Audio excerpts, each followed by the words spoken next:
Polygon start कर रहे हैं हम लोग। पॉलीगन के बाद सर्कल पढ़ेंगे और खत्म हो जाएगा अपना 2D। पॉलीगन में 3 चीज पढ़ेंगे। पेंटागन जो कि पंचभुज होता है, पंचभुजी बोलते हैं ना, हाँ पंचभुज बोलते हैं। हेक्सागन जो कि षष्ठभुज होता है, और ऑक्टागन जो कि अष्टभुज होता है। तो आपका जो सवाल बनता है एग्जाम में वो सबसे ज्यादा आपका हेक्सागन से बनता है। पेंटागन और ऑक्टागन से कभी कभार एक सवाल दिख जाते हैं, और पेंटागन से जो सवाल बनता भी है तो आपके एंगल बेस्ड बनता है। जो अच्छे सवाल बनते हैं वो हेक्सागन से बनते हैं, और कभी कभार बोला ना ऑक्टागन से एक सवाल बन जाएंगे इधर उधर का। तो पेंटागन का आपका जो पेंटागन, हेक्सागन और जो भी ऑक्टागन है, इसके बेसिक एंगल वाले सवाल हम लोगों ने ज्योमेट्री में ही पढ़ लिया था। तो यहाँ पे हम लोग 2-3 सवाल पेंटागन का जस्ट फॉर रिवीजन कर लेंगे, और जो मेन फोकस वो हमारा होगा वो हमारा हेक्सागन पे होगा। पेंटागन में भी हम लोग कोई भी पॉलीगन अभी जो हम लोग पढ़ रहे होंगे वो रेगुलर पॉलीगन पढ़ रहे होंगे। क्या पढ़ रहे होंगे? Regular polygon.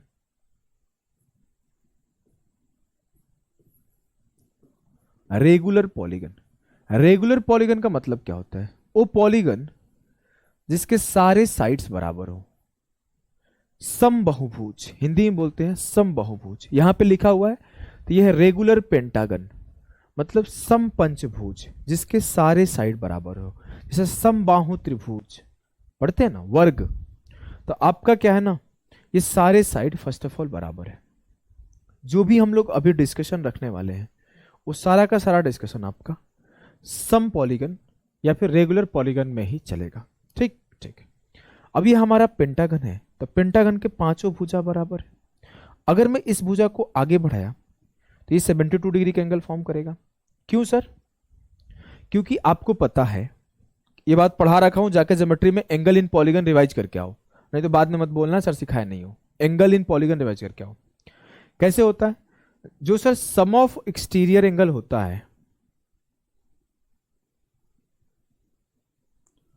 Some of exterior angle होता है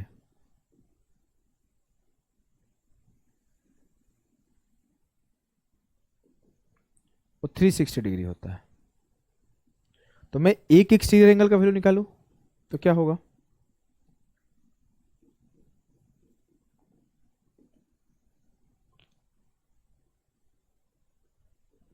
थ्री 360 डिग्री अपॉन n, और n यहां पे नंबर ऑफ साइड्स होता है। अगर मैं 360 से 5 को डिवाइड करूंगा, 360 को 5 से डिवाइड करूंगा तो सारे के सारे एक्सटीरियर एंगल 72 डिग्री निकल जाएंगे, और यहीं से मैं इसके इंटीरियर एंगल जो कि 108 डिग्री आता है निकाल लूंगा। क्लियर है जी सर? ये बात आपको याद होना चाहिए कि interior angle of a pentagon is 108 degree and exterior angle of a pentagon is 72 degree. अगर ये बात आपको आता है तो आगे आ जाओ, इस सवाल को करो। If a star figure is formed by elongating the side of a regular pentagon, एक स्टार फिगर फॉर्म किया जा रहा है एक रेगुलर पॉलीगन के सारे के सारे साइड्स को आगे बढ़ा के। थोड़ा अच्छा नहीं बना है।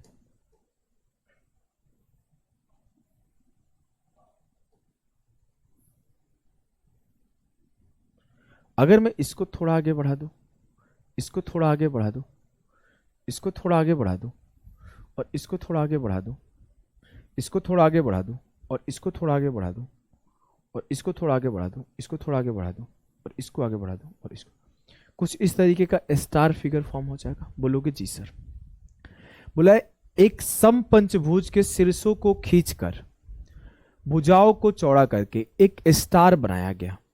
इस स्टार के प्रत्येक कोण का माप क्या होगा? इस स्टार के प्रत्येक कोण का माप क्या होगा? मुझे क्या पता है? मुझे पता है कि पेंटागन के जो एंगल्स होते हैं वो 108 डिग्री के होते हैं।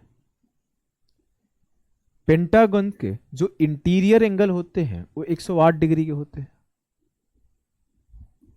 बोलोगे जी मास्टर सर? तो ये मेरा क्या हो जाएगा? 72 डिग्री का हो जाएगा। ये भी मेरा 72 डिग्री का हो जाएगा। ये मेरा 72 डिग्री का हो जाएगा। ये भी मेरा 72 डिग्री का हो जाएगा। ये मेरा 72 डिग्री का हो जाएगा, और ये भी मेरा 72 डिग्री का हो जाएगा। ये मेरा 72 डिग्री का हो जाएगा, और ये भी मेरा 72 डिग्री का हो जाएगा। ये मेरा 72 डिग्री का हो जाएगा, ये मेरा 72 डिग्री का हो जाएगा। अब मुझे क्या पता है, मुझे एक बात पता है कि तीनों एंगल का सम 180 होता है किसी भी ट्रायंगल में। अगर किसी भी ट्रायंगल का बात किया जाए तो उसके तीनों एंगल का सम 180 होता है। इट मीन्स अगर ये 72 है, ये 72 है, तो ये 36 डिग्री हो जाएगा। ये 72 है तो ये 36 डिग्री हो जाएगा। ये 72 है तो 36 डिग्री हो जाएगा। ये भी 36 हो जाएगा। तो सारे के सारे एंगल 36 हो जाएंगे। क्लियर? जी सर। इस सवाल करो। PQRST is a regular pentagon. PQRST एक रेगुलर पेंटागन है। मैंने पेंटागन बना लिया। थोड़ा अच्छा नहीं बने तो माफ कर दिया करो। इतना मैं बना लूंगा कि जिससे आपको समझ में आ जाए। ये रेगुलर पेंटागन है। PR and QT intersect other. यहां से स्टार्ट करते हैं। PQRST। अब बोला है कि जो PR और QT है एक दूसरे को इंटरसेक्ट करता है X पर। थोड़ा बड़ा फोटो कर लूं क्या यार? छोटा फोटो लग रहा है, समझाने में दिक्कत होगा।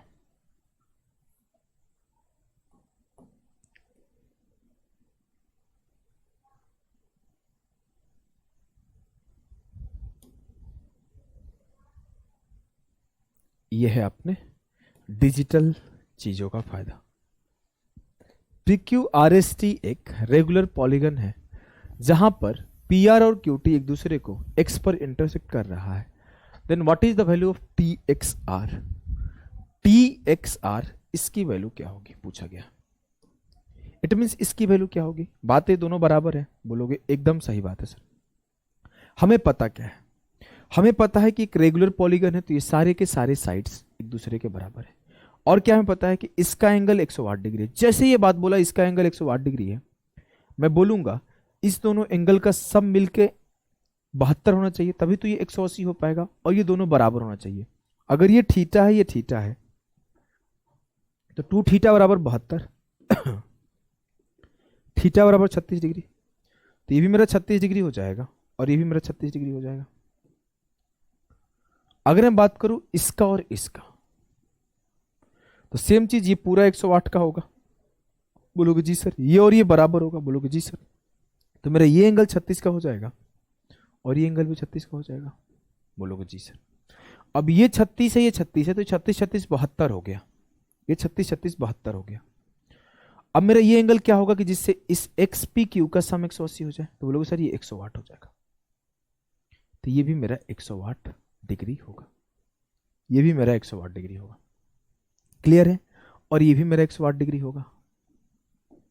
और ये मेरा क्या है? 72 डिग्री होगा। और ये मेरा क्या है? 72 डिग्री होगा। अच्छा, कल को आपका उसका मूड खराब हुआ और पूछ देगा कि TX का वैल्यू क्या होगा अगर SR बराबर है 5। बना दोगे? TX की वैल्यू क्या होगी अगर SR बराबर है 5? बताओ, कुछ समझ में आ रहा है? सर जो अगर ठीक से देखो, जो कि फोटो खराब बन गया है, तो जो TSTXR है एक पैरेललोग्राम बन रहा है।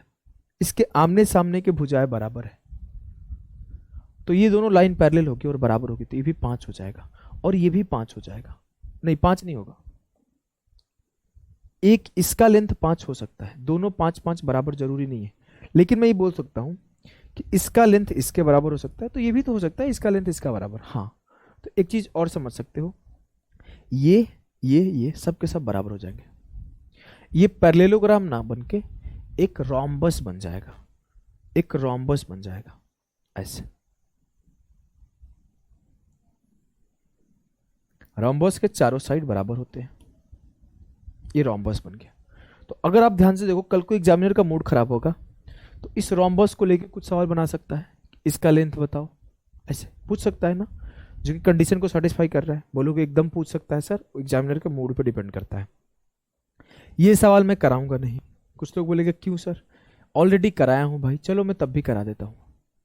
अच्छा, in the given figure ABCD is a square. दिए गए फिगर में ABCD एक स्क्वायर है। BCXYZ is a regular pentagon. BCXYZ एक रेगुलर पेंटागन है। बोलोगे जी सर।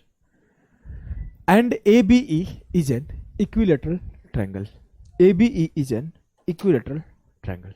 देखो ABE इक्विलेटरल ट्रायंगल है तो 60 60 60 के एंगल बनाएगा, ये 90 90 90 का एंगल बनाएगा, और ये 108 का बनाएगा। और मुझे पता है कंप्लीट सर्कल 360 का होता है, तो 9 6 15 और 10 25 258 डिग्री का एंगल ये तीनों बना चुके हैं। जो ये बच गया वो क्या बच गया, ये एंगल इस EBZ का बच गया। 360 से 258 घटा दो तो EBZ 102 डिग्री का होगा, EBZ 102 डिग्री का होगा। क्लियर है? क्लियर है। अगली चीज, अगर मैं आपसे पूछ दूं इस Z का वैल्यू बताओ क्या होगा, या इस E का एंगल बताओ क्या होगा, कैसे करोगे बताओ? सर अगर हम ध्यान से देखें तो अगर मेरा ये A है तो ये भी A है, और ये रेगुलर पेंटागन है तो सब A A A हो जाएगा, और ये समबाहु त्रिभुज है तो ये भी A हो जाएगा। मतलब अगर ये साइड इसके बराबर है और ये एंगल 102 है तो बचे हुए दो एंगल का सम 180 बनाएगा। तो 102 निकल गया तो इस दोनों का सम 78 होना चाहिए, तो ये भी 39 हो जाएगा और ये भी 39 हो जाएगा। अगर आपसे इस एंगल का वैल्यू पूछता तो 39 डिग्री आएगा। क्लियर है? क्लियर है। आ जाओ यहां से हम लोग हेक्सागन स्टार्ट कर रहे हैं। हेक्सागन को हिंदी में षष्ठभुज बोला जाता है, और जो भी सवाल आप पढ़ने वाले हो वो रेगुलर हेक्सागन का पढ़ने वाले हो। रेगुलर मतलब जिसके सारे साइड बराबर हो, जिसके सारे साइड बराबर हो। इस बात को आप ध्यान रखना, जो भी चीजें आप स्टडी करने वाले हो यहां पर रेगुलर हेक्सागन समषष्ठभुज के बारे में पढ़ने वाले हो। जो हेक्सागन होता है ना, हमेशा एक सर्कल के अंदर ड्रॉ हो सकता है। हेक्सागन फिगर बनता कैसे है, तो वो 6 साइड वाले होते हैं, और रेगुलर है इट मींस इसके सारे के सारे साइड एक दूसरे के बराबर है।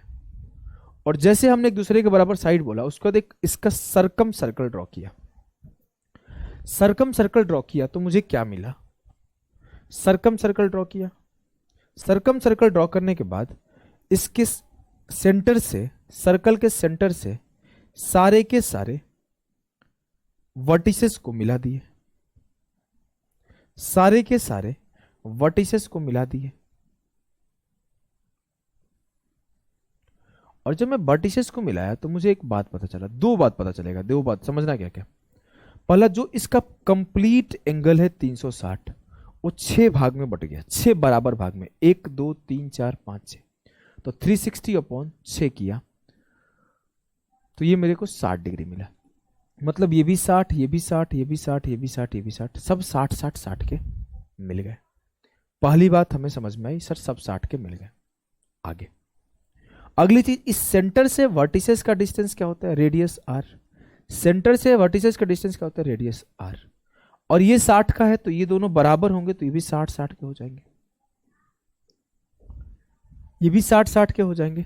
चूहा एक यहां बहुत काटता है, कुछ दिनों से आ गया है, बहुत डिस्टर्ब करता है क्लास। अब मैं बोलूं ये बराबर हो गया, बोलोगे जी सर 60 60 60 हो गए। इट मीन्स दिस बराबर दिस बराबर दिस। तो यहां से हमें प्रूफ हुआ कि 6 इक्विलेटरल ट्रायंगल से मिलके बनता है मेरा एक हेक्सागन।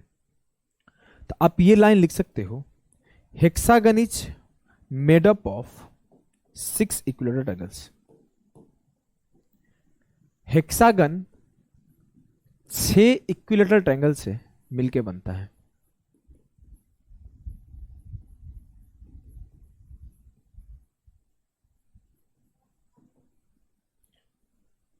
कुछ इस तरह से फोटो लाया होगा मैं, चलो फोटो तो आप समझ भी गए, चलो मैं बना भी देता हूं।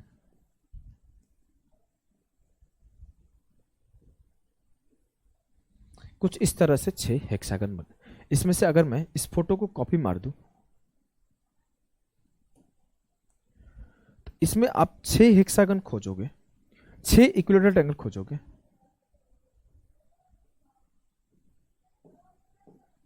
1 2 3 4 5 और 6, साथ के साथ ये भी लिख दो कि 3 रोम्बस से बनता है। सर 3 रोम्बस से कैसे? अब जाके एक बार रोम्बस पढ़ो, रोम्बस आपको पढ़ाया गया। मैं बार बार बोलता था रोम्बस 2 इक्विलेटरल ट्रायंगल से बना होता है, और आप यहां पे चाहोगे तो वो रोम्बस फॉर्म कर दोगे। देखो ये एक रोम्बस फॉर्म हो गया, यहां पे इसको मिलाओ, ये भी एक रोम्बस फॉर्म हो गया, और ये भी एक रोम्बस फॉर्म हो गया। ये बात आपको ध्यान रखना है, जरूरत पड़ जाएगा, कि 3 रोम्बस से बना होता है। अगर हमें इसका एरिया निकालना हो तो एरिया कैसे निकालूंगा? सर एक इक्विलेटरल ट्रायंगल का एरिया निकाल के उसे 6 से मल्टीप्लाई कर दो, तो √3/4 a स्क्वायर इंटू 6, तो आपका एरिया निकल के आ जाएगा 3√3 2/a स्क्वायर। रट्टा नहीं लगाना है, आप ये याद कर लो 6 इंटू √3/4 a स्क्वायर इनफ है। ठीक ठीक, आगे बढ़ते हैं। आगे हमने यहां पे क्या बोला था, इसके जो एंगल है वो 360 से डिवाइड कर दिए हम लोग, और इसमें 6 ट्रायंगल बन रहे थे, तो 6 से डिवाइड कर दिए तो 60 60 60 के बन रहे थे। अगर मैं ऐसा ही एक केस लूं कि मान लेता हूं कि इन साइड का एक रेगुलर पॉलीगन है, जिसके एक साइड इन साइड है, नंबर ऑफ साइड मुझे नंबरिंग में नहीं पता कितने हैं, यहां पर हमें 6 पता था, मैं बोल दूं कि इन साइड है। आप अगर ध्यान देना, मैं सिखाया था, प्रूफ करने सिखाऊंगा, मैं सिखा देता हूं। मैं बोला कि ये इन साइड का एक पॉलीगन था जो कि अजीब अजीब से करके इतना बड़ा था कि हम उसे फोटो बना नहीं पाए। उसको भी हमने क्या किया, उसके सेंटर से इसके वर्टिसेस को मिलाया। जब वर्टिसेस को मिलाया तो जब ये 6 साइड का था तो 360/6 हो रहा था, तो अब ये इन साइड का है तो इस पूरे का एंगल 360/n होगा। हमने बोला इसको भी आधा करो। इसको जब हमने आधा किया तो बोला कि ये एंगल जब होगा तो ये इसका आधा 180/n होगा। अब हमने उसको आधा करके इसको 180/n लिखा, और फिर हमने बोला कि एक राइट एंगल ट्रायंगल दिख रहा है जो सर्पा सर्पाकार बना रहा हूं। बोलो कि हाँ सर दिख रहा है। इसमें ये x है जो कि मैंने बोला है हाइट है, ये a/2 है जो कि साइड है, और ये a है, r है जो कि रेडियस ऑफ सर्कम सर्कल है। अगर आप ध्यान दो तो कोई भी रेगुलर पॉलीगन हो, कोई भी दुनिया का रेगुलर पॉलीगन हो, उसे आप सर्कल के अंदर ड्रॉ कर सकते हो। उसके सारे वर्टिसेस सर्कल के ऊपर ही रहेंगे। अभी अच्छा नहीं बना है, इस वजह से इसको छोड़ दो, मैं अलग फोटो बना देता हूं और इसको ले जाके उसमें सेट कर दूंगा।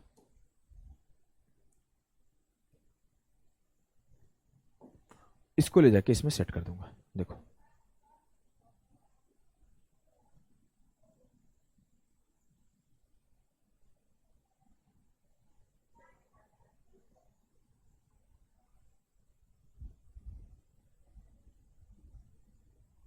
ऐसे, तो कोई भी दुनिया का सर्कल है उसको ये ऐसे होता है। और मैं अगर इसका एक और सर्कल इसमें फॉर्म करूं तो मैं एक सर्कल इसके अंदर अंदर भी ड्रॉ कर सकता हूं। एक सर्कल मैं इसके अंदर अंदर भी ड्रॉ कर सकता हूं जो इसके सारे के सारे साइड्स को टच करेगा।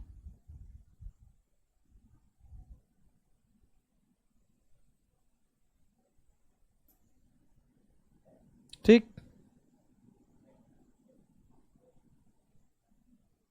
ठीक, देखो सारे के सारे साइड को टच कर रहा है, थोड़ा वो कट कर गया, चिंता मत करो, टच कर रहा है। तो 2 सर्कल ड्रॉ सकता है, एक इन सर्कल और एक एक्स नहीं सर्कम सर्कल। 2 सर्कल में ड्रॉ कर सकता हूं, 2 सर्कल में ड्रॉ कर सकता हूं। तो हमने क्या किया, हमने बोला एक बाहर बाहर इसके सर्कल ड्रॉ किए होंगे, इसके बाहर बाहर, तो उसका रेडियस हो गया r। क्लियर है? बोलोगे जी सर, एकदम क्लियर है। और अगर मैं एक अंदर अंदर सर्कल ड्रॉ कर देता ऐसे, तो उसका ये रेडियस हो जाता है x, जहां लिखा हुआ है वहां पे छोटा r, यहां x नहीं सरकम रेडियस होना चाहिए, ये सरकम रेडियस है।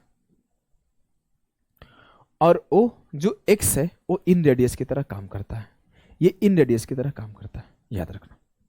अब मैं बोलूं, अगर मैं ये बात बोलूं कि tan 180 माइनस थीटा क्या होगा, tan 180/n, तो आप बोलोगे सर tan थीटा होता है परपेंडिकुलर अपॉन बेस, तो a/2 अपॉन आर हो जाएगा।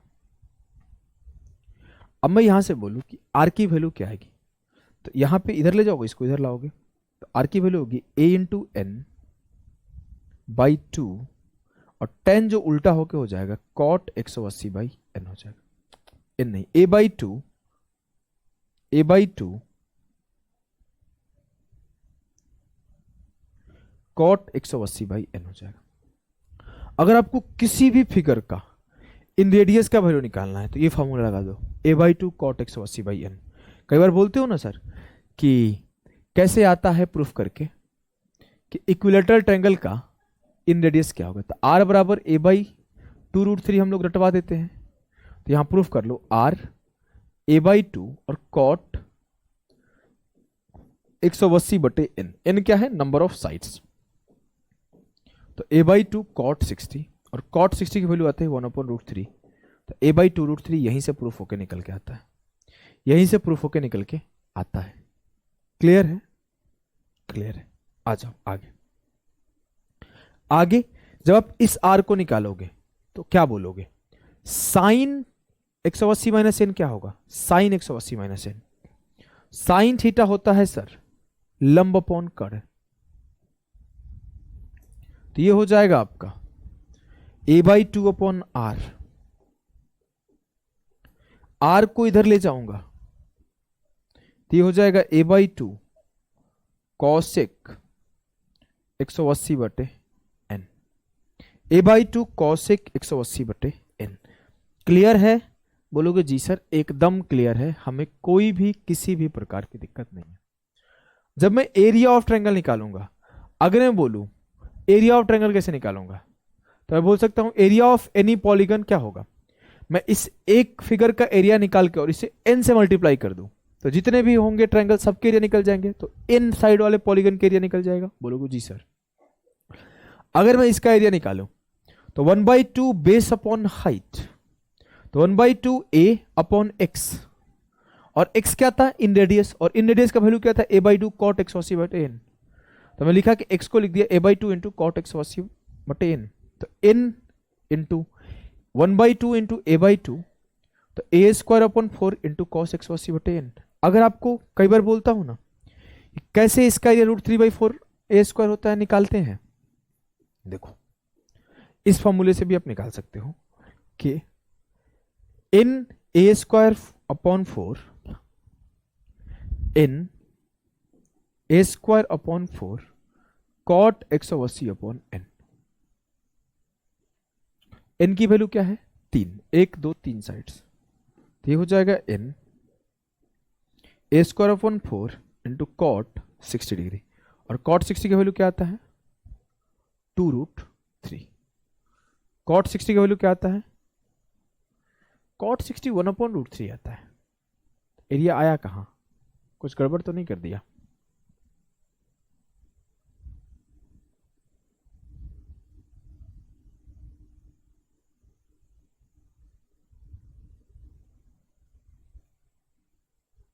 सब तो सही है।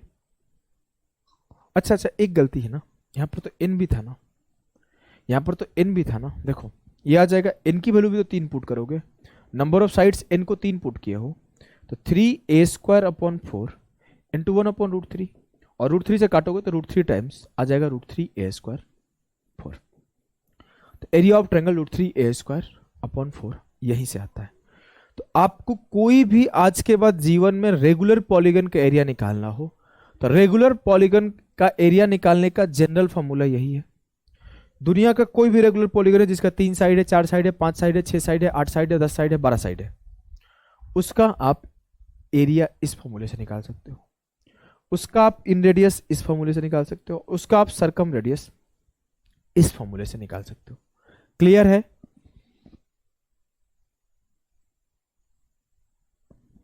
जी सर एकदम क्लियर है।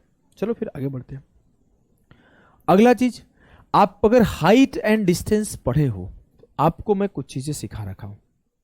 हाइट एंड डिस्टेंस में एक कॉन्सेप्ट सिखाया था कि अगर ट्रायंगल 120 का हो और ये 30 का हो और ये 30 का हो तो 1:1:3 में ये बढ़ता है।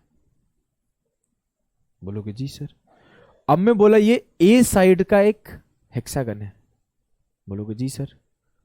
तो मैं बोला कि ये ए है, ये ए है, ये ए है, इसके इस पॉइंट से इस पॉइंट को मिलाया तो ये एक डायगोनल खींचा गया। हमें याद है कि कोई भी रेगुलर हेक्सागन का जो इंटरनल एंगल होता है वो 120 डिग्री का होता है।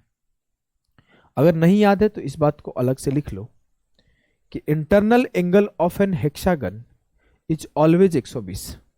देखो ये 60 है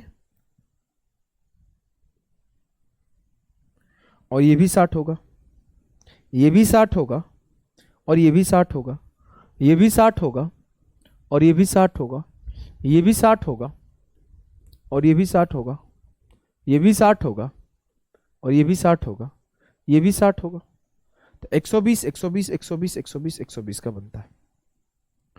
तो हमें ये बात पता चल गया है कि ये 120 120 के बनते हैं। बोलोगे जी सर। अगर ये 120 हो गया और ये दोनों बराबर है तो ये 30 30 के हो जाएंगे। और हमें पता है अगर 120 120 30 का 120 30 30 का ट्रायंगल हो तो मेरा 1:1:√3 होता है। मतलब side of this diagonal is √3a होगा। अगर मैं बोलूँ ये a है, ये b है, ये c है, ये d है, ये e है, ये f है, तो जो डायगोनल a है, जो डायगोनल bf है, जो डायगोनल c है, जो डायगोनल bd है, सबके सब बराबर होगा √3a के।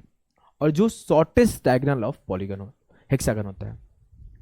अगर मैं बात करूं तो जो सबसे बड़ा डायगोनल होता है वो इस तरीके से खींचा जाता है। आपको पता है 3 तरीके से डायगोनल खींचा जा सकता है। आपको सिखा दूं क्या? आ जाओ।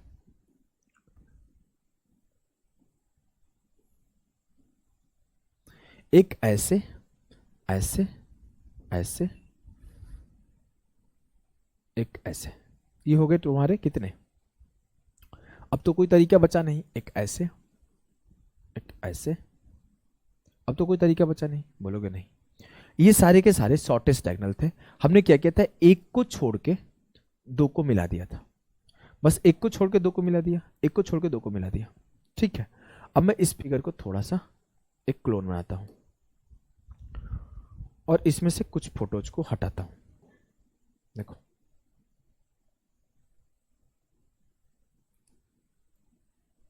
अब दो को छोड़ के एक को मिला दो तो अगला आपका इसके बड़ा वाला डायगोनल बन जाएगा। ये शॉर्टेस्ट डायगोनल खींचे थे आप। अब देखो लॉन्गेस्ट डायगोनल खींच देते हैं। जब इससे इसको मिला दूंगा तो ये लॉन्गेस्ट डायगोनल है। जब इससे इसको मिला दूंगा तो ये लॉन्गेस्ट डायगोनल है। जब इससे इसको मिला दूंगा तो ये लॉन्गेस्ट डायगोनल है। समझ गए? तो इस तरीके से हम लोग लॉन्गेस्ट डायगोनल खींचते हैं। तो अगर मैं बोला ये मेरे ए का था तो ये भी मेरा ए का था, ये भी मेरा ए का था, ये भी मेरा ए का था, ये भी मेरा ए का था, ये भी मेरा ए का था, ये भी मेरा ए ए ए ए ए ए ए।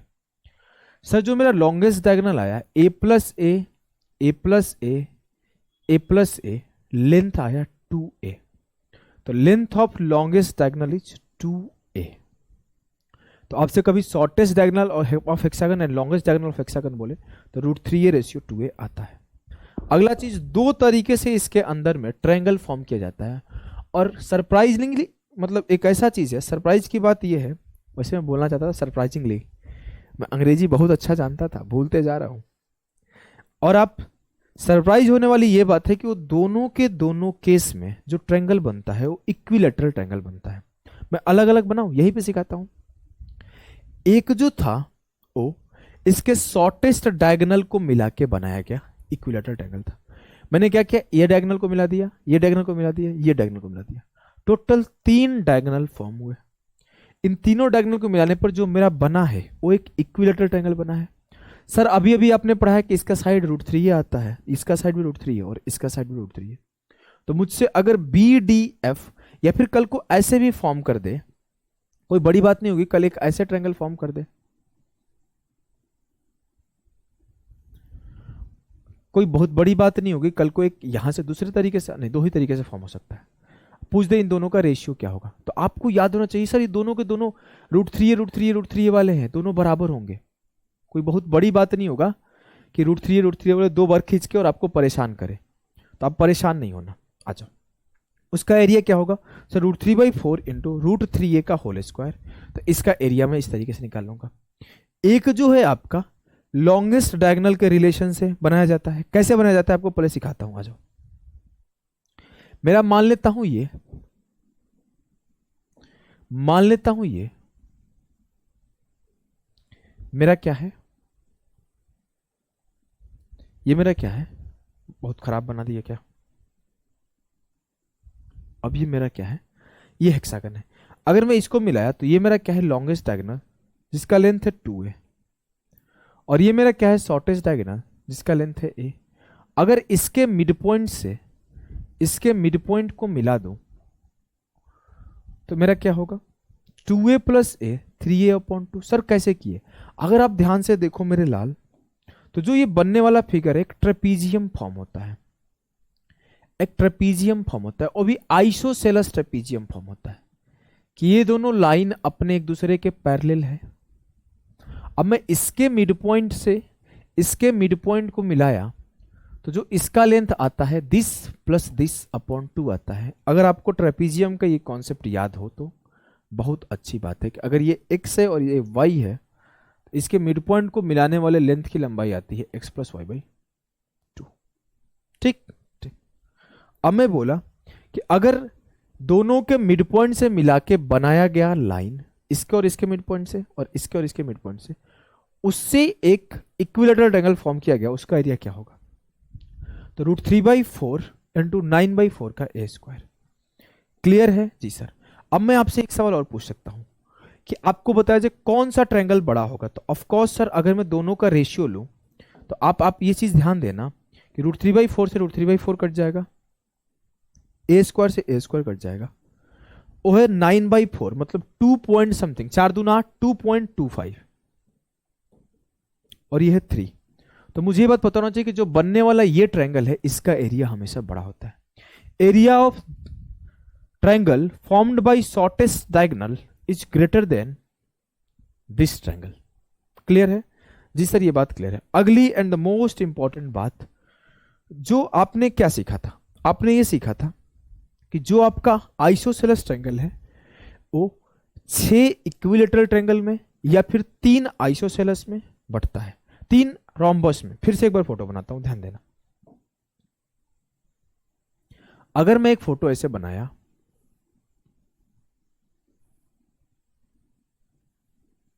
ये ए है, ये बी है, ये सी है, ये डी है, ये ई है, ये एफ है।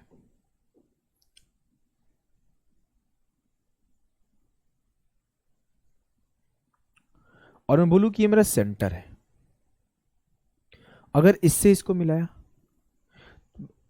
और क्या करता हूं ना, इसके 3 फिगर और बना लेता हूं, क्लोन क्लोन, 3 क्लोन और तैयार कर दिए हैं।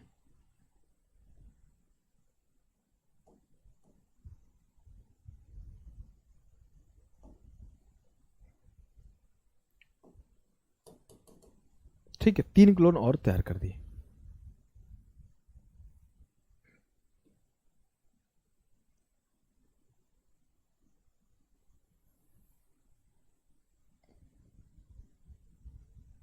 मैं 3 लाइन ड्रॉ कर देता हूं, 2 लाइन ड्रॉ कर दी।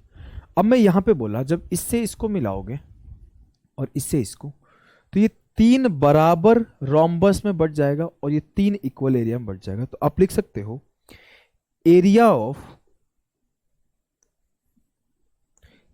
हेक्सागन जो है वो 3 into area of any rhombus. या फिर आप बोल सकते हो कि अगर हेक्सागन का एरिया 3 यूनिट है तो आपका 1 यूनिट इस रोम्बस का एरिया, 1 यूनिट इस रोम्बस का एरिया और 1 यूनिट इस रोम्बस का एरिया। अगर मैं चाहूं 2 में बांट सकता हूं, 3 पार्ट में बांट सकता हूं। आसान भाषा में हमें क्या याद रखना है कि 3 इक्वल एरिया में डिवाइड हुआ है। अब मैं अगली बात सिखाता हूं, अगर मैं साथ के साथ इसको ऐसे मिला दूं तो मैं ये क्या बोल सकता हूं कि जो मेरा ये हेक्सागन है वो 6 इक्वल एरिया में डिवाइड होता है, 6 इक्वल एरिया में डिवाइड होता है। क्लियर है जी सर। और अगला एंड द मोस्ट इंपॉर्टेंट है ये वाला, अगर मैं क्या करूं ऐसे मिलाऊं कुछ, ध्यान दो, ध्यान देना, इसको ऐसे मिलाया और इसको ऐसे मिलाया, इसको ऐसे मिला दिया इसको ऐसे मिला दिया, इसको ऐसे मिला दिया, इसको ऐसे मिला दिया। ठीक ठीक है। अब हमने क्या किया है, कुछ इस तरीके से बांटा है, ध्यान देना। हमने क्या किया, अगर आप पहले इस बात को ध्यान दो, जो मैं दिखाऊंगा उतना ही देखना, समझते चले जाओगे। मैंने देखा कि अगर मैं इसे O दे दूं और इसे P दे दूं और इसे Q दे दूं, तो मैं आपको AOF एक ट्रायंगल है, EOF एक ट्रायंगल है, EOD एक ट्रायंगल है, DOC एक ट्रायंगल है, BOC एक ट्रायंगल है, AOB एक ट्रायंगल है। हमने क्या किया, इस ट्रायंगल को परपेंडिकुलर डाला है, दो इक्वल पार्ट में बांटा है, तो ये दो इक्वल पार्ट में बट गया है। इस ट्रायंगल के ऊपर से एक परपेंडिकुलर डाला है, ये भी दो इक्वल पार्ट में बट गया, ये भी दो इक्वल पार्ट में बट गया। ये भी एक ट्रायंगल था, इसको भी दो इक्वल पार्ट में बांट दिया। ये भी एक ट्रायंगल था, इसको भी दो इक्वल पार्ट में बांट दिया। और ये भी एक ट्रायंगल था, ये भी, इसको भी दो इक्वल पार्ट में बांट दिया। हमने टोटल छोटे छोटे 12 ट्रायंगल में इसे बांट दिया, टोटल छोटे छोटे 12 ट्रायंगल में इसे बांट दिया। कल को मुझसे एग्जामिनर पूछ लेता कि इस सेक्शन का एरिया क्या होगा, तो आई कैन इजीली से कि अगर पूरा का पूरा हेक्सागन का एरिया 12 यूनिट है, तो इस सेक्शन का जिसको आपने लाल से काटा है वो 1 + 1 2 यूनिट है। क्लियर है? जी सर क्लियर है। तो यहीं पे ये बात लिखा गया है कि ये 12 इक्वल ट्रायंगल में बढ़ जाते हैं। यहां पर राइट एंगल गलत लिखा हुआ है, 12 इक्वल, हाँ राइट एंगल सही तो है, सही तो है, ये तो राइट एंगल ही है ना, राइट एंगल ही है ना। 12 इक्वल राइट एंगल ट्रायंगल में बढ़ जाता है। This plus this plus this plus this plus this plus this plus this plus this plus this plus this, 12 equal right angle में बढ़ जाता है। कल को कुछ नहीं करे, आपको ऐसे एक डिजाइनिंग फिगर घेर दे, बोले कि इसका एरिया बताइए, आप अलग अलग घेर दे, बोले कि इस सेक्शन का एरिया और इस सेक्शन का, चाहे इस सेक्शन का एरिया का अनुपात क्या है, ऐसे पूछते, इस दोनों का अनुपात क्या है, तो आप बोलोगे सर एक ये भी होता है, एक ये भी होता है, 1:1 अनुपात। सवाल कुछ भी बना सकता है। आज जो सवाल करेंगे तो आइडिया ज्यादा लगेगा। पहला सवाल, if sum of all the interior angle of a regular polygon is twice the sum of its exterior angles, what is the polygon. जितने भी इंटीरियर एंगल के सम है वो 2 गुने हैं अपने एक्सटीरियर एंगल से, तो क्या होगा सर, एक ही ऐसा पॉलीगन है, याद रख लो, लिख लो, एक ही ऐसा पॉलीगन है जिसका इंटीरियर एंगल अपने एक्सटीरियर का 2 गुना होता है। दुनिया में एक ही ऐसा पॉलीगन है जिसका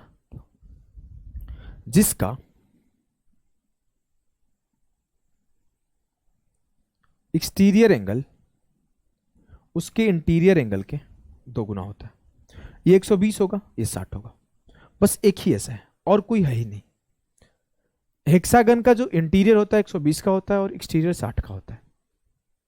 लिख लो और याद कर लो, बेसिक से करने की जरूरत नहीं है। अगले सॉल्व करते हैं। PQRSTU is a regular hexagon of a side 12 centimetre. P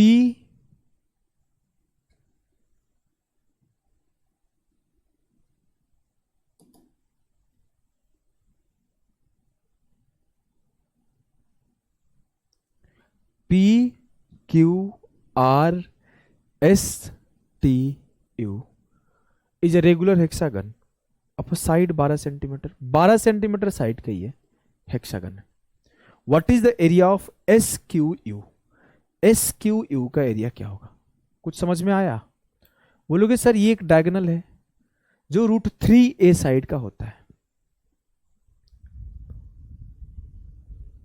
जो √3a साइड का होता है। अब उसका साइड हम बोल देंगे √3a है। अगर इसका साइड 12√3 है, इसका भी साइड 12√3 है, इसका भी साइड 12√3 है, तो जो एरिया आएगा √3/4 इंटू 12√3 इंटू 12√3 इंटू 12√3, तो 4 तिया 12, √3 इंटू √3 3, 12 तिया 36 तिया 108 √3, 108 √3 जो होगा सही उत्तर होगा। अगले सवाल को करो। A B C D E F is a regular hexagon of a side 12 centimetre. A B C D E F एक समषष्टभुज है।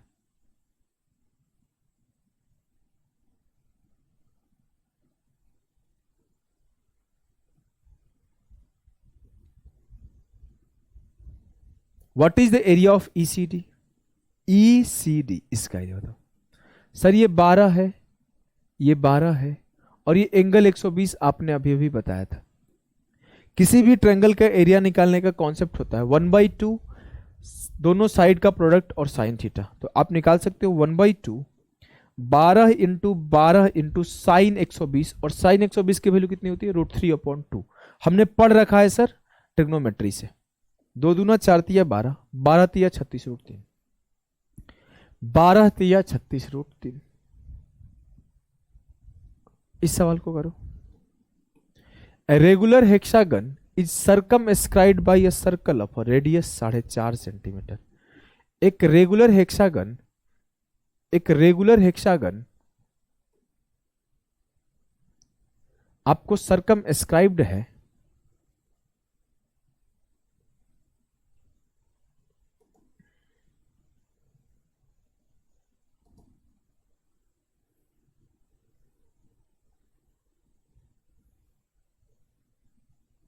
बढ़िया बनाया हो यार। सर्कमस्क्राइब्ड है 4.5 सेंटीमीटर के रेडियस का। अगर आपको पता हो तो जो उसका रेडियस होता है वो साइड के बराबर ही होता है। बस हमने फोटो इसलिए बनाया कि आप समझ पाओ। जो उसका रेडियस होगा वो इसके साइड के बराबर होगा। देखो 4.5 ये भी है, 4.5 ये भी है, और 4.5 ये भी है। आपसे बोला है कि एरिया क्या होगा। एरिया क्या होता है? 6 इक्विलेटरल एंगल से मिलकर बना है। तो 6 इंटू √3 √3/4 ए स्क्वायर। ए का वैल्यू क्या है? 4.5। 4.5 को क्या लिख सकता हूं? 9/2। 2 से काटा 2 तिया 6, तो 9 नमा 81 तिया 243 √3/4। 243 √3/8 होना चाहिए। 4 दूना 8, 243 √3/8। क्लियर है? क्लियर है। अगले सवाल करो। ये सवाल भी करा दिया हूं। A B C D E F is a regular hexagon with side 12 centimetre. 12 centimetre के साइड वाला A B C D E F एक हेक्सागन है। फोटो फट जा रहा है ना, ये बहुत दिक्कत की बात है। आपसे पी क्यू आर का एरिया पूछा है। मैं क्या बोला था? इसको इससे मिला दो। तो अगर ये 12 का है तो ये पूरा का पूरा 24 का हो जाएगा। और जो इस पी का लेंथ हो जाएगा पी क्यू का 24 + 12/2 18, 24 + 12/2 18, और 24 + 12/2 18। तो 18 साइड वाले एक ट्रायंगल का एरिया बताना है। तो √3/4 18 गुणे 18 गुणे 18 √3/4 ए स्क्वायर। 9 और 9, 9 नमा 81 √3 जो आएगा वो सही उत्तर आ जाएगा। इस सवाल को सॉल्व करो। सीजीएल मेंस का है वो ये सवाल है। चलो ज्यादा नहीं खींचता हूं, नहीं तो फोटो फट जाएगा। In the given figure A B C D E F is a regular hexagon which side is 12 centimetre. What is the shaded area? Shaded area क्या होगा बताइए। मैं आपको अभी अभी एक फिगर पढ़ाया था थोड़ी देर पहले।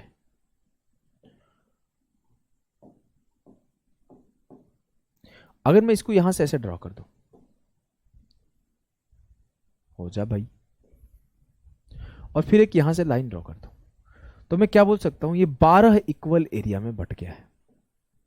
ये 12 इक्वल एरिया में बट गया। 1 1 1 1 1 1 1 1 1 1 1 1 1 12 इक्वल एरिया में बट गया। रेगुलर हेक्सागन 12 इक्वल एरिया में बट गया। और मुझसे पूछा क्या है? इस 3 पार्ट का एरिया, 1 2 3, 3 यूनिट का एरिया पूछा है। और मैं निकाल क्या सकता हूं? 12 यूनिट का एरिया। 12 यूनिट का एरिया किसके बराबर है सर? 6 इंटू √3/4, और साइड दिया हुआ है 12 का स्क्वायर। ये 12 यूनिट की वैल्यू है। और मुझे किसकी वैल्यू निकालनी है? 1 + 1 + 1 3 यूनिट की वैल्यू। 12 यूनिट का वैल्यू ये है, 3 यूनिट का वैल्यू क्या होगी, 3 से काट दो दोनों तरफ, 3 चौ होके 12, नहीं 4 से काट दो, 3 यूनिट का वैल्यू निकालना है ना, 4 से काट दो, 4 तिया 12 और 4 तिया 12, 3 यूनिट का वैल्यू हो जाएगा 12 तिया 36 छक्के 216 अपॉन 4√3, 4 से काटोगे 4 पचे 20, 4 चौके 16, 54√3 जो आएगा इस तीनों का तीनों पार्ट का एरिया आएगा। 54√3 जो आएगा उस तीनों के तीनों पार्ट का एरिया आएगा। क्लियर है जी सर? क्लियर है। आगे बढ़ते, इस सवाल को करो। A B C D E F is a regular hexagon, find ratio of shaded to unshaded. अगर आपको याद है तो आपको एक बात सिखाया था कि जो रेगुलर हेक्सागन है वो 3 रोम्बस में बढ़ जाता है। अगर आप ध्यान दो तो डी सी ई ये जो है एक रोम्बस बन रहा है, कुछ ऐसे ही बटा है, और उसने क्या किया, इसको बीचों बीच ऐसे मिला दिया है, मतलब इसको 2 इक्वल पार्ट में बांट दिया है। यही किया है ना? बोलोगे जी सर। अगर मैं आपको उस फोटो को वहीं पे बनाऊं, इसी फोटो को वहीं पे बनाऊं, ध्यान देना, इसी फोटो को वहीं पे बनाऊं कि ये मेरा रोम्बस था, ये 3 इक्वल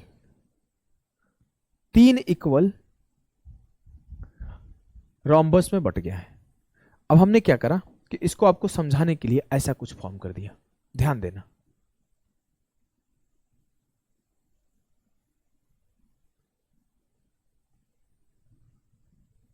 आप चीजों को देखना, बस समझ जाओगे।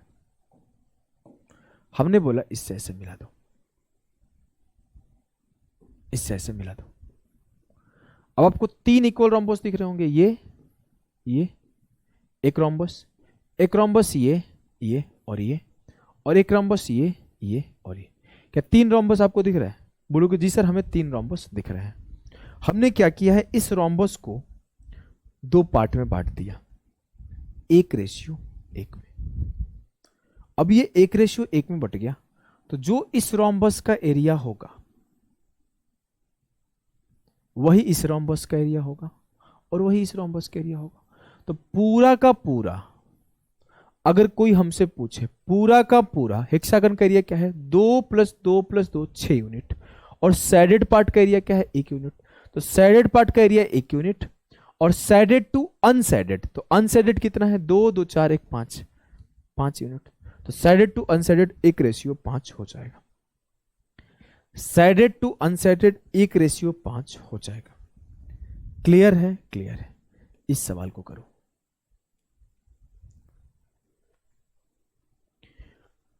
आपको क्या सिखाया गया है कि एक हेक्सागन को 6 इक्विलेटरल ट्रायंगल में बांट सकता हूं। यही सिखाया गया ना कि एक हेक्सागन को 6 बराबर इक्विलेटरल ट्रायंगल में बांट दिया जा सकता है। हमने बोला कुछ इस तरह के से 6 इक्विलेटरल ट्रायंगल में बांट दिया गया। एक ये ट्रायंगल है, एक ये ट्रायंगल है, एक ये ट्रायंगल है, और एक ये ट्रायंगल है, और एक ये ट्रायंगल है, और एक ये ट्रायंगल है। 6 इक्विलेटरल ट्रायंगल में बांट दिया गया। अब आगे पढ़ो। मुझसे सैडेड टू अनसैडेड का पूछा है एरिया। अगर आपको ध्यान हो तो मैं आपको एक चीज सिखाया था कि एक ट्रायंगल को 3 इक्वल एरिया में बांटा जा सकता है। उसके अगर मिड पॉइंट से मिला दिया जाए लाइन, तो उसके मिड पॉइंट से अगर लाइन मिला दिया जाए, मिड पॉइंट से नहीं सेंट्रोइड से, तो इसे 3 इक्वल पार्ट में बांटा जा सकता है। तो अगर आप ध्यान से देखो तो क्या इस ट्रायंगल को 3 बराबर पार्ट में नहीं बांटा गया है? बोलोगे जी सर बांटा गया है। मतलब इस पर्टिकुलर ट्रायंगल के एरिया को अगर मैं 3 मान लूं तो इसे 1 1 1 में बांट दिया गया। तो इसका 3 है तो इसका भी 3 है, इसका भी 3 है, इसका भी 3 है, इसका भी 3 है, और इसका भी 3 है। तो पूरे के पूरे हेक्सागन का एरिया क्या है, 18 यूनिट। और जो सैडेड पार्ट है उसका एरिया क्या है, 2 यूनिट। तो 1/9। तो ये 9 क्या है, ये पूरा का पूरा एरिया है, लेकिन हमें तो सिर्फ अनसैडेड चाहिए। तो अनसैडेड 8 हो जाएगा। समझ में आया कि नहीं आया? आपको अगर ऐसे नहीं लिखना है तो ऐसे समझ लो कि सैडेड एरिया कितना है, 1 + 1 2, और अनसैडेड कितना है, 3 3 6 3 9 3 12 3 15 1 16। अनसैडेड 16 है। तो सैडेड टू अनसैडेड जो आएगा वो 1:8 आएगा। इसमें 2 कॉन्सेप्ट यूज था। एक सर्कल का भी कॉन्सेप्ट यूज था और एक आपका हेक्सागन का भी कॉन्सेप्ट यूज था। क्लियर है? जी सर क्लियर है। इस सवाल को करो। In the regular hexagon shown below what is the ratio of the area of the smaller circle to that of the bigger circle? छोटे सर्कल और बड़े सर्कल का एरिया का रेशियो क्या आएगा बताइए। मुझे इतना तो पता है कि अगर कुछ ना करूं मैं एक एक मान लेता हूं। अगर इसका साइड 1 यूनिट है, इसका साइड 1 यूनिट है, तो ये √3 यूनिट का हो जाएगा, ये भी √3 यूनिट का हो जाएगा और ये भी √3 यूनिट का हो जाएगा। मैं बड़े वाले का रेडियस निकालूं तो बड़े वाले का रेडियस क्या आएगा? बड़ा आर।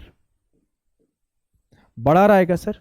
ये एक इक्विलेटरल ट्रायंगल है और इक्विलेटरल ट्रायंगल का जो इन रेडियस होता है वो होता है √3 मतलब a/2√3। तो √3/2√3 इधर लिखता हूं √3/2√3। ये हो जाएगा बड़े वाले सर्कल का रेडियस। बड़े वाले सर्कल का रेडियस।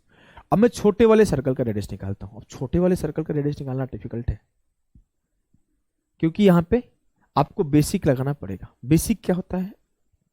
R = del/s। जहां पर डेल होता है एरिया ऑफ ट्रायंगल, तो एरिया क्या होगा? 1/2 1 × 1 1 × 1 साइन 120 डिग्री। साइन 120 का वैल्यू √3/2 और s क्या होगा?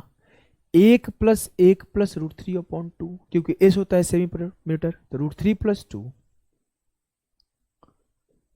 2/2 से /2 खत्म। क्या मिला? और √3/2 × 2 + √3। जो मुझे छोटी r मिली वो मिली √3/2 × 2 + √3। ये मेरा क्या है? इन रेडियस है और ये मेरा क्या है? सरकम रेडियस। क्लियर है? जी सर। अब मैं अगर आपसे बोलूं भाई तो √3 से √3 खत्म, 2 से 2 खत्म, ये √3 यहां चला जाएगा, ये 2 + √3 यहां आ जाएगा। तो जो मेरा ओरिजिनल रेडियस का रेशियो है वो क्या है? √3 + 2√3। जो मेरा एरिया का रेशियो क्या होगा सर? πr² ratio, πr²। तो पाई से पाई कट जाएगा। अल्टीमेटली जो एरिया का रेशियो होता है वो रेडियस के ही स्क्वायर का रेशियो होता है। बोलोगे जी सर। तो √3 का स्क्वायर 3 और 2 + √3 का स्क्वायर क्या हो जाएगा? इसको स्क्वायर कर दो, इसको भी स्क्वायर कर दो। तो 2 का स्क्वायर 4, √3 का स्क्वायर 3 + 2 दूना 4 √3, तो 7 4 3 7 + 4 √3। तो जो एरिया होगा 3:7 + 4 √3। जो एरिया का रेशियो होगा 3:7 + 4 √3 होगा। क्लियर है? क्लियर है। इस सवाल को करो, इस सवाल को करो। ABCDEF ABCDEF is a regular hexagon. Find the ratio of the area of shaded region to area of hexagon ABCDEF। 1/3 तो दिख रहा है हमें। क्या होगा बताइए भैया, क्या होगा बताइए? कुछ दिमाग काम कर रहा हो तो बताओ। शेडेड से पूरा का पूरा मतलब छोटे वाले से बड़े वाले का रेशियो बताना है। पहला काम करता हूं, इसका सेंटर लेता हूं। सेंटर ले लिया, सेंटर ले लिया। अगर मैं सेंटर लिया तो एक लाइन यहां ड्रॉ होगा, एक लाइन यहां ड्रॉ होगा, एक लाइन यहां ड्रॉ होगा, एक यहां। ये 6 के 6 इक्वल ट्रायंगल में बट रहे होंगे। ये 6 इक्वल ट्रायंगल में बट रहे होंगे। बोलोगे जी सर बटेंगे ही बटेंगे, कोई बहुत बड़ी साइड नहीं है। अब मैं अगर, अरे यार इतना क्यों दिमाग लगाना, चलो लगा दिए हो तो कोई बात नहीं। मेरे को दिख गया पॉइंट, आओ दिखाता हूं, आपको भी दिख गया होगा। अगर मैं इससे इसको मिला दूं और अगर मैं इससे इसको मिला दूं और अगर मैं बोलूं सबको मिटा दो, आओ एक लाइन में दिख जाएगा। अगर मैं इसको इससे मिला दूं और मैं इससे इसको मिला दूं, मैं बोलूं अगर इसका साइड 1 है, इसका भी साइड 1 है, तो इसका साइड क्या होगा? √3। अगर साइड एक एक यूनिट है तो ये √3 यूनिट हो जाएगा। अगर ये √3 यूनिट, तो आप ध्यान से देखो, ये भी एक परपेंडिकुलर लाइन है, ये भी एक परपेंडिकुलर लाइन है, तो ये इसके बराबर √3 हो जाएगा। मैं बोलूं कि अगर छोटे वाले हेक्सागन का साइड 1 यूनिट है, तो बड़े वाले हेक्सागन का साइड √3 यूनिट है। छोटे वाले हेक्सागन का साइड 1 यूनिट है, तो बड़े वाले हेक्सागन का साइड √3 यूनिट है। अगर साइड का रेशियो 1:√3 है, तो एरिया क्या होगा? 6 इंटू √3/4a², 6 इंटू √3/4a²। जो 6 इंटू √3/4 है वो कट जाएगा, जो 6 इंटू √3/4 कट जाएगा, तो a² क्या होगा? साइड्स का स्क्वायर। तो 1:3, 1:3। क्लियर है जी सर? तो यहीं पे आपका हेक्सागन खत्म होता है। एक छोटा सा 20 मिनट का लेक्चर दूंगा ऑक्टागन के ऊपर, और ऑक्टागन भी खत्म हो जाएगा, उसके बाद सर्कल पढ़ के खत्म कर देंगे 2D। तो अभी के लिए इतना ही, टाटा बाय बाय सभी को।